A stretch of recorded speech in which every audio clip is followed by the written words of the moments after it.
Hello everyone, मेरे channel Hindi अध्ययन में आपका स्वागत है। मेरे चैनल हिंदी अध्ययन में हिंदी उपन्यास की सीरीज चल रही है। हम रोज एक उपन्यास की भूमिका को पढ़ते हैं। ठीक है, तो आज हम झूठा सच उपन्यास की भूमिका को पढ़ने वाले हैं। झूठा सच उपन्यास के लेखक का नाम है यशपाल। ठीक है, झूठा सच उपन्यास जो है वह आज़ादी की लड़ाई के दौरान की सबसे चर्चित कृति रही है। ठीक है, इसकी कथा वस्तु देश विभाजन की त्रासदी पर आधारित है। तो चलिए हम भूमिका को पढ़ना शुरू करते हैं।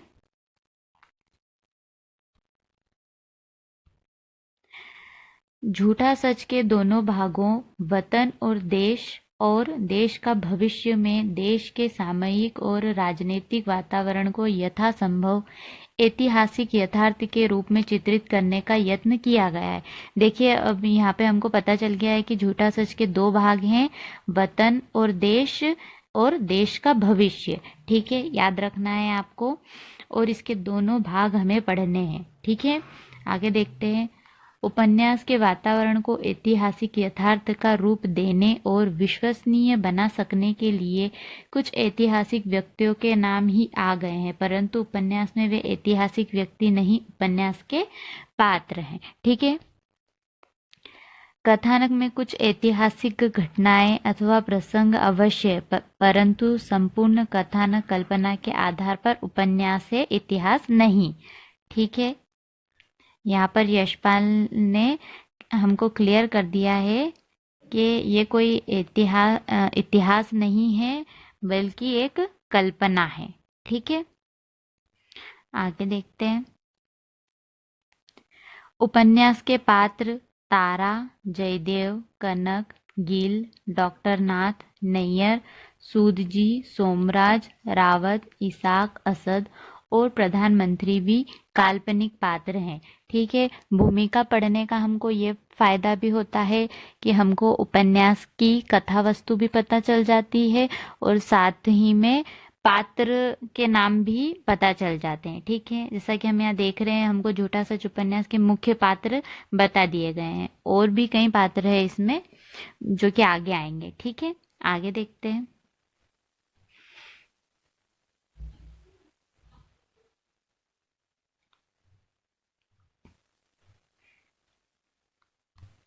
अब ये जो लाइन है ये बहुत महत्वपूर्ण है। ठीक है, परीक्षा के दृष्टिकोण से, और ये एग्जाम में कई बार पूछी भी गई है। ठीक है, तो इसको पढ़ लेते हैं हम।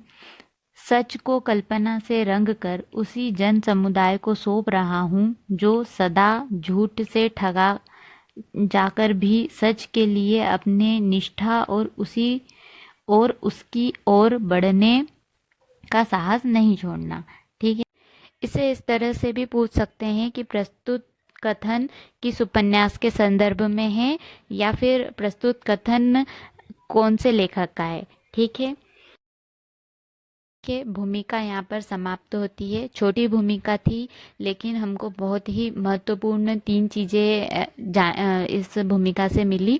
जैसे कि हमें उपन्यास के 2 भागों के नाम पता चल गए हैं, उपन्यास के मुख्य पात्र पता चल गए हैं, और उपन्यास की कथा वस्तु भी पता चल गई। ठीक है, बहुत ही मार्मिक उपन्यास है ये, इसको आप ज़रूर से पढ़िएगा।